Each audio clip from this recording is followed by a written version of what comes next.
Hello everyone, this is Pastor Lon out of Homesteading Pastor along with Robert Lynn, my beautiful wife. Inviting y'all to our next Come Set a Spell episode. And we've talked about a lot of things on here over the last couple of weeks, months. And I want to talk about something that's really near and dear to our heart tonight. And there's a lot of you on here that I think do a lot of homesteading, or you're raised on a farm or a homestead, or some of you that would like to be one day. But we just wanted to share a little bit of, or talk a little bit about homestead life. You know, the only thing we regret, am I safe to say this, that we regret about homesteading is we didn't start sooner. That we didn't start when we got married. Yeah, we didn't start back in '87. But we didn't. Think of what we'd have today if we had it. Yeah, I know. The animals. Call Cooper in. Cooper's out there, the smallest little ruddy thing on the homestead. He's out there barking at something, probably a deer or something. But anyway, we just want to talk about homesteading. What we've done, I sat down and put a positive list and a negative list together. And it would be positive / rewarding, I guess. Yeah, it would be. But the negative side, I only got 3 things written down. And we'll talk about those in a moment. But the main thing I want to talk about is the positive side, because there's a lot of positives to homesteading. At least it is for us, and I hope it is for the rest of the homesteaders out there. But some of the things that we I wrote down, and Robbie Lynn read over them. And one thing I like to see on the homestead is new life, whether it's a goat being born, you know, biddies hatching out, guineas, ducks, puppies, whatever. It's always new life on the farm, and that's always a positive. And I'm gonna go through these, and we'll talk about them as we go. But this is not in any particular order. I just wrote them down as they come to my mind. But I was thinking about this today as I was out there in the yard working on something. I can't remember what it was. Turning our 18-day compost pile. And I just started eating some of the blueberries off the blueberry bushes. And that's something I had written down. Eating the fruit from our vines or either our trees. Blackberries, you're eating blackberries and the raspberries and the blueberries, and it's just amazing. I just thought about it. Just go out there today and just started picking blueberries, started eating blackberries. Where the average person, maybe that don't do much homesteading, or don't have any fruit trees or vines and stuff like that on the farm, on the homestead, they have to go to the grocery store. And trust me, those you get at the grocery store, and that may be all you have, and I'm not bashing that, but I guarantee you the ones you get from the grocery store is not as close to tasty, organic or tasty as the ones you have on your homestead. That's the main thing, is having been sprayed with chemicals. Plus they don't last as long, because I mean you could just go out there and pick them when you want them. Yeah, and not only the fruits and stuff, but the vegetables you get out of the garden. We've eaten cabbage, collards, and Robert Lynn made some fresh cornbread this week.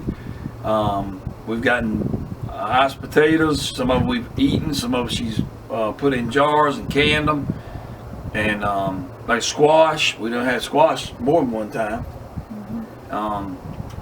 It just, tomatoes, it's just amazing how you just, that's a lot of the positive. And I know you don't have to be a homesteader to have a garden. Anybody can have a garden in your backyard or raised bed, but I'm talking about the homestead lifestyle. That's what I've written down, jotted down. Let's talk homestead life, because this is one of the most rewarding lifestyles you ever live in your life. And all this kind of ties in with everything else I just said, living off the land, whether it's growing your own vegetables, fruit, whatever, meat, whatever it may be, but living off the land, using the grass clippings now that we've been enlightened on, making our own compost, and you know, the leaves. You can just about use any and everything here on the homestead. And I heard somebody, I can't remember who it was today, that was talking, one of the YouTubers I was watching, that was talking about not throwing away anything. Cardboard, we save our boxes. Cardboard, we save the boxes to put down in the garden to kill the grass. I even heard a lady today, I can't remember who it was, talking about saving your old shoestrings and stuff, like in your boots or whatever, your tennis shoes, save them. You never know, you might need to tie something up, or saving the hay, the twine that comes on the hay bale. We do that too. Yeah, we even saved the little cardboard on the inside of the toilet paper and the rolls to start firing. Yeah, the paper towel rolls.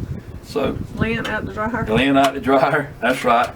And one of the biggest things another big thing about homesteading lifestyle is the simplicity of life. You know, you live so close to the land, it's so rewarding. And some of the other things I had written down was the quietness of the homestead. Even though we hear the sound of the animals, I wrote that down too. The sound of the roosters crowing in the morning. Well, the guineas. We had Tuesday afternoon competing with each other. Yep, they were. Different pens. One would crow and then the other one would crow back and forth. Back and forth. That was pretty cool just to listen to that. And to hear the guineas out there doing their thing. We got we got some more guineas. Matter of fact, 8 in the what, 2 weeks old? Yeah, about 2 weeks old now. So, and we got some duck eggs. Hopefully in the incubator, gonna lock them down this week, and hopefully have some of those running around again. New life on the homestead. Well, the ducks we got, the 6, follow me around like a dog. They do. Well, I got up this morning. If they see you come out the door, they come. Well, I got home from work. You were in the garden today. I drove up and parked my work truck, and here they come, just like little children running out of my truck. You don't get no better than that. And one thing we always wanted when we were at the other house that we had, was an open fireplace. And lo and behold, Lord brought us to this place here, and we got an open fireplace. It had an insert in it, but we didn't want that. We took that out. It didn't like it was in the best of condition anyway, but we just like the open fireplace in the wintertime. And that's, again, every homesteader may not have a fireplace. That don't make you a homesteader, but this homestead has an open fireplace, and we're so grateful and thankful about that as well. Another thing about homesteading is it takes you out of the rat race of life. As I was writing these things down, I was thinking about how the rat race of life. When we leave the homestead to go anywhere, whether I have to go to work or whether we take a little vacation or whatever, you enjoy the time, but you can't wait to get back to the homestead. Nothing like coming back home to your own home, whether you're a homesteader or not, but especially a homestead. Well, even if we go out to eat, the Florence, the city, yeah, we're ready to get back. I don't like to drive anyway. Sometimes I go a week and don't go, or more, and don't never go out the driveway. Church at home. Yep. But I have to go out every day because that's that would drive some people crazy right there. It would drive my sister crazy. Yeah. She wouldn't be able to stay at home like that. Don't bother me. Something else that I think that homesteaders pay more attention to, because like I hear now on the porch and maybe sit out and drink coffee. And again, by the way, it feels wonderful. It does feel good. And again, you don't have to be a homesteader to drink coffee on your porch, but I'm just saying I'm talking about our experience of our homestead. We pay more attention to the sun when it comes up. Well, I do. She hardly ever sees the sun come up. Now, you know that's the truth. She sees the sun set. She don't see many sunrise. Well, everybody can't be the sun. That's fine, and I'm not complaining about that. I'm just saying the sunrise in the morning. One thing you can change about me, that would be it, wouldn't it? That'd be the only thing. If I had anything I could change about her, the only thing I would change is that she'd be more of a morning person. Well, I wish I could. I understand, and I'm not. I was made that way. It's not a game. It's not a game changer. Yeah, it's not a deal breaker. Well, that's good to know. Yeah, I guarantee you. But anyway, I know there may be some of you on here. Leave us some comments below. You may be a morning person, or you may not be. We love feedback, as y'all know. We try to respond as much as we can. So leave us a comment. Well, I worked 32 years to be able to sleep a little in without having to get up early. I'm going on 32 years now, but I just love the morning time. I'm just a morning person. I love the morning time too. You just don't love it enough to get up and see it. Well, I know once I get up, my day's on as far as that's true, because Michaela, our special needs daughter, we got she'll sleep. We got special needs son and daughter, but Michaela's more of a challenge than Bradley is, and we've talked about that in other videos. She's more hands-on. You gotta is keep up with her. She'll I guess that will be. We'll talk about that later.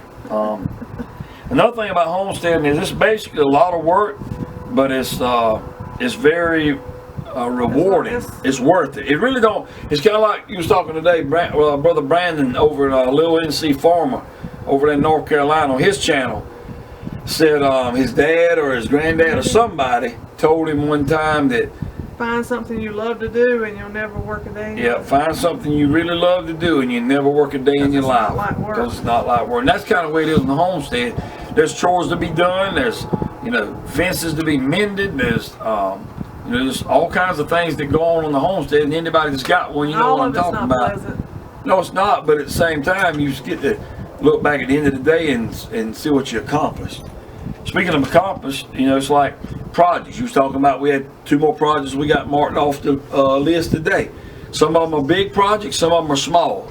But that's the reward of it. I can't express enough or explain it with my little peanut mind how much more I feel so close to the land when we moved out here to where we are now. We're off a quarter of a mile off the highway, don't have any neighbors. Only one way close by, one way in, one way out. Got ditches, canal ditches all the way around the place. It was already here when we got here. So we just kind of back in a cove, kind of tucked away from everything else. And the only thing I don't like about that is I wish we were tucked away a little bit further back than we are. But we have been really blessed. But what else did I write down here? I can't read that last little bit. It got wet. I said earlier, anytime we go anywhere, you can't wait to get back to the homestead. You know, it's just, you really can't put words to it. But yeah, the only thing we regret is, like I said earlier, is we wish we'd have started homesteading a lot sooner than we did.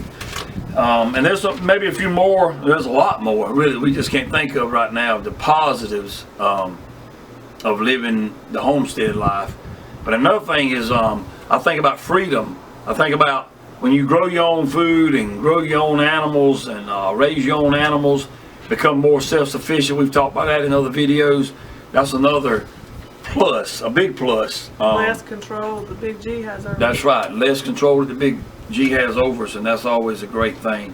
But one other thing I mentioned earlier about the sound of the roosters and all, but in the mornings I can come out here and before I go to work and you can hear the birds chirping and then like after a rain you can hear the frogs around here and the crickets and what's those name of those bugs that Dan and them have a lot down there? Yeah. What you call them? Acadia, I think. Yeah, something like that. Those bugs that make that I can't make the noise. Sound like a frog. Yeah, but anyway, the sounds of nature and the sounds of nighttime here on the homestead.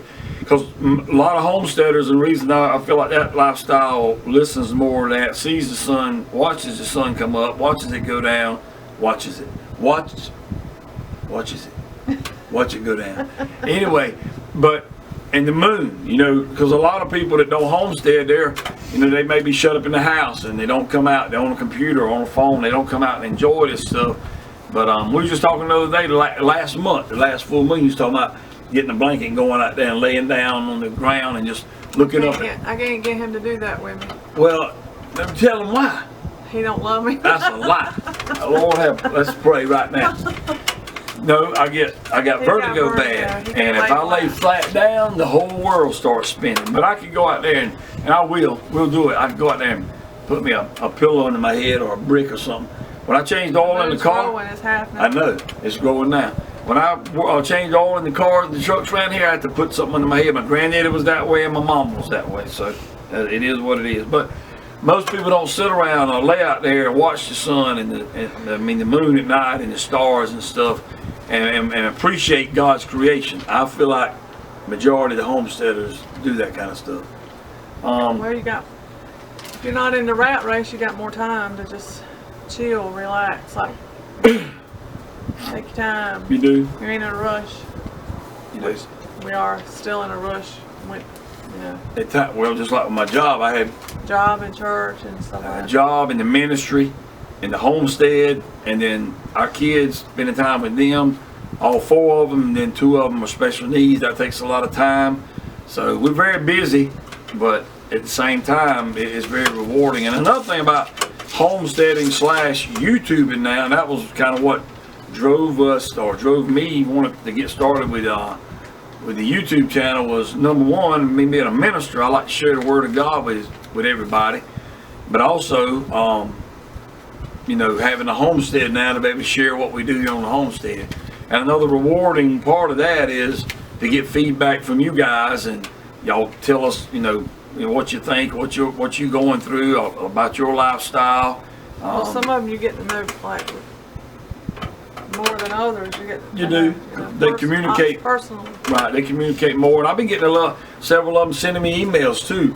And we're getting ready to get because a few of you sent us a few things in the mail, and I don't like to put our home address out to everybody. So we're using another physical address that we get mail, but we're getting ready. Hopefully this coming week we're gonna get a PO box set up, and I'll put that on here and in our on our homepage or whatever. But that is another reward of homesteading and YouTubing, is to hear back from y'all. Like I said, you get to know people, even though we're long distance, may never see one another face to face. But then again, who knows? But at least we can communicate with one another and have a lot in common with one another. I came up with 3 things on this paper. Only 3 out of all those I named that were positive. Only 3 things I found that was negative about living on the homestead. And that's really, and it's just part of life. Yeah, you can't help. It would happen whether you're on a homestead or not. Pretty much, it does. But being a homesteader, our animals, like you guys that have any kind of animal, whether it be a dog or a cat or hogs or chickens or goats or what else, all the animals we got, cows, horses. When you lose an animal, whether it's to death by just natural causes or worms that you didn't catch in time, a predator comes and you go out there in the morning, there's feathers all over the place. One morning we got up and went out there and down the driveway. I can't remember how many it was. But it was like, help me, 3 or 4. 3 or 4, 4 or 5 of our chickens were like spaced apart down the driveway, and all of them had their heads cut off. And most of the time I've heard people say, and I've seen that before, an owl does that most of the time. But it looked like it was done at night, because I got up early that morning. They wasn't like that tonight when I went to bed. The next morning they were down, you know, all down the driveway. It was weird. It was like 10, 15 feet apart, and they were all down the driveway. That's not pleasant, and that's one of a negative of living on the homestead, but that could happen whether you lived on a homestead or not. Also, gardening. You know, last year we had a nice garden going, and the rain came and flooded all of our garden. I mean, every plant we had drowned in the garden. That was discouraging. It was.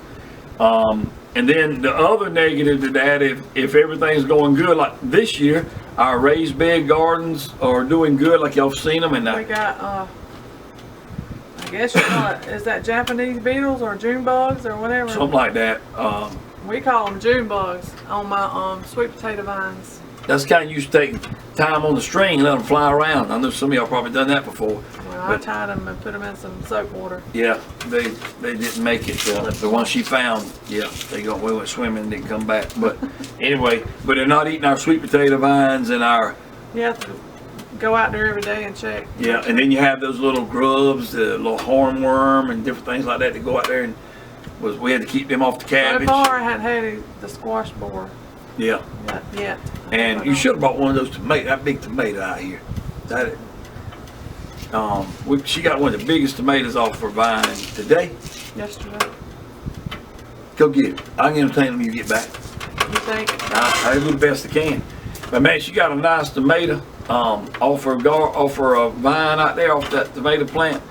And that was, which fertilizer was that, Robbie? Manure? Yeah. The cow manure produced this tomato that she's getting ready to show you. But hopefully next year, or some maybe our fruit trees, some other things. We got some rabbits also here on the homestead. We just started raising rabbits, and we're going to save the rabbit manure, of course, and use that on our plants and vegetables and fruit trees and stuff like that. So if the cow manure we bought from the store produced this kind of tomato, and they're loaded with tomatoes, no telling what that 18-day compost pile and other compost pile that we make here on the homestead is going to produce the next crop. Here she comes down with tomato. I'm going to show you the comparison. Get situated here. This is the tomato and you'd say, well, man, it's bigger. It's bigger than it looks like it is. But then look, this is a full regular chicken egg. Regular chicken egg, full size chicken egg, and that tomato. It still don't do it justice. It don't. It really. I mean, it's in the palm of my hand with no room left over. I mean, that is a big tomato, and it'll cover a slice of bread. Oh yeah, there ain't nothing that a piece of a slice of bread and mayonnaise won't take care of. Dukes. Yeah, but where my little paper go? Anyway, I'd already had everything that I was going to talk about on the paper, and I just wrote that stuff down to keep us on track. But I was telling them about if that manure we bought from the store grew a tomato like that, I was telling them what that 18-day compost pile and the other compost that we're going to make now here on the homestead, it comes straight from our animals. That's another thing, you recycle so much here on the homestead. We didn't even put rabbit on there yet. No, I just told them that we had the rabbits, and we hadn't even put that manure on there yet. We did mix some of it in with the 18-day compost pile, didn't we? A little bit of it. I thought we got a little bit of it. Maybe not. But anyway. I think we did. I mean, you can't make. We said this out there. We said this. It don't matter. We said this. We got a little bit of everything in there, in that compost pile. Chicken, horse, cow. We got family members like we got family members like a lot of them on here that think we are crazy, and I mean that you haven't lived until you go around and scooping poop, whether it be cow or the horse or the rabbits or goats or whatever, and then you put that to use. You think about it.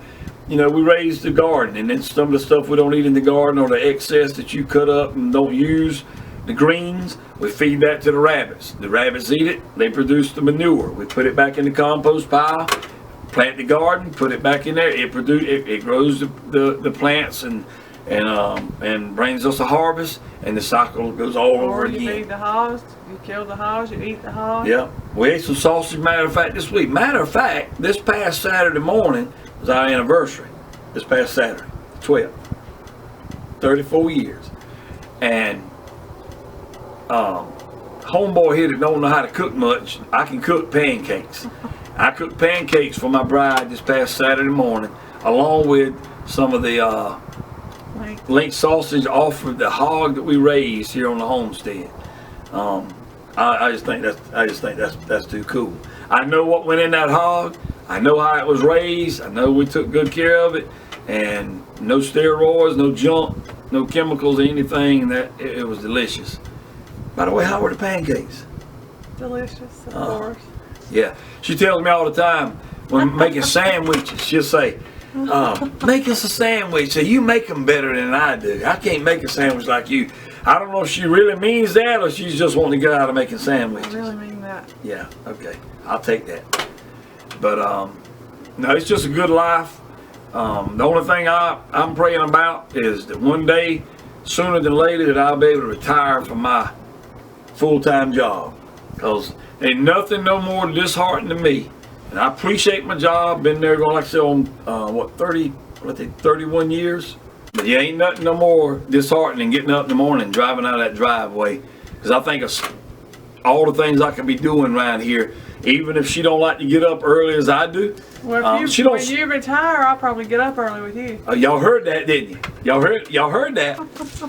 And she probably would, because you know, I know that when she tries to keep Michaela quiet and sleep, if you ever crack that door and that light comes in there and the warehouse is faces the east, the sun's coming up in the morning, if that door is open, it's gonna wake Michaela up. But what I'm saying though is, there's so much more I could get done if I didn't have to work a full-time job, and y'all don't think I'm complaining, because I am thankful for my job.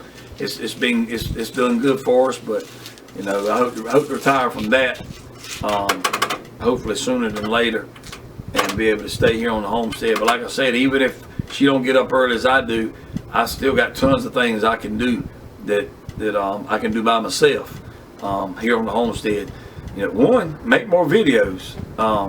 In the morning, maybe it be a devotion or walk around or showing you something, and that's something we're going to try to do more of in the future. Is more stay with the devotion, stay with the come sit a spell, stay in Robbie Lynn's kitchen, but also do more of our projects, no matter how big or how small they are, and more with the animals. My problem is when I start doing something, I get into it and I'm so busy that I forget to even bring y'all along with me because I'm. How many times? Just today, this week, she got onions out of her garden and Garlic. brought them in the house, peeled them, cut them up, done everything she does to them, washed them, whatever, and then she took them out there in the what's the thing called? My she shed, I guess. No, I mean the little dehydrator. Put them in there, and she should have brought that out here too. But she's got a little jar in there now where she's got the Onion powder. Onion powder that came out of our garden. There again, another positive, another reward. You can't beat it. And I think with her doing all that, how many times I come home do I say? She said, "Look, I done this today. I done that." I said, "Did you record it?" "Oh, I forgot." I didn't have time. She forgot about y'all. Y'all got to get a hold to her about that. She forgot about y'all. But I'm gonna try something this fall though with the greens. I'm gonna dehydrate them and powder them, and that'll be your green, like a green drink mix. Yeah. Put in a smoothie or something like that. The whole house smells like onions and garlic right now. That's terrible. Don't have to worry about any vampires coming around for a while. But I was gonna say something else. I lost my train of thought. I'm bad about that. But no, like she said, that's another positive about having this channel. We try to treat everybody the same, and we appreciate all of y'all's support. You never know what that means to us. Just subscribing is good, but then when you see somebody that'll comment on your channel, you know, and or give it a thumbs up, just to view it in general, it just means a lot. We got a thumbs down. We did. Our first thumbs down. Yeah, we got a thumbs down on our last Come Sit a Spell. And maybe somebody accidentally hit it. Hey, like Brother Howie Ferguson said over at Cedar Creek before he passed away, so when you put yourself out there like this, you ain't gonna always get everybody's not gonna like what you gotta say, and that's fine too. But we're so thankful for all of you that have tuned in here. We are here on the porch enjoying this cool weather. Believe it or not, it's 62 degrees here in South Carolina. No humidity. No humidity. We're 75 miles basically, roughly, from the coast of Myrtle Beach, inland, of course, west. And it's 75 degrees, 62 degrees here, and it's winds, a little breeze out here. It's actually chilly. Yeah, she's chilly, but it feels good to me. And we are so glad that y'all came by to sit a spell with us. And I don't know when this video is gonna come out. I told somebody, sent me an email. Miss Carol sent me an email giving me some more quotes and stuff to use if I feel like using them in my devotions and sermons and stuff. And it's just. You told her what? I can't remember. She was talking about how she appreciated us and felt like, that's what I was going to say, y'all feel like, you know, friends and / family, some of them, because that's what she was saying. And then I had another one on there, it's Tommy. She was talking about how she sent me an email and she become good friends with us on YouTube and felt like, you know, building a great friendship on here. And she just wanted to tell us a lot more about herself, and I appreciate that email as well. Any feedback we get, email. A lot of you I see on Instagram or on here too. I just love talking to people. You want me to get my poll going or whatever about his beard? Oh yeah, if you want to.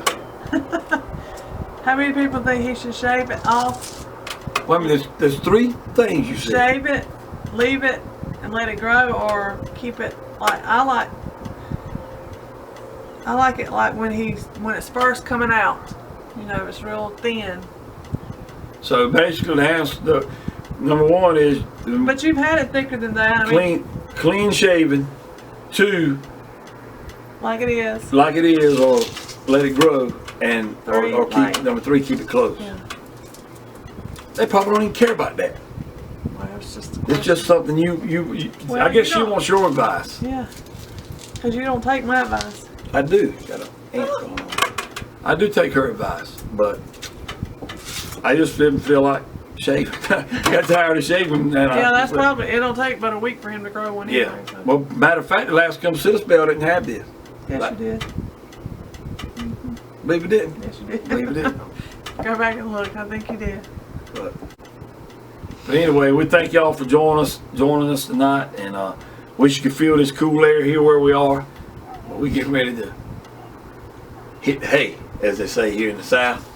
So thank y'all for coming and sitting a spell with us. I hope you enjoyed it, and may God richly bless you and your family the rest of this week. And until next time, always remember, Jesus Christ loves you, and Jesus Christ is the answer for any and everything you're dealing with in life. Good night.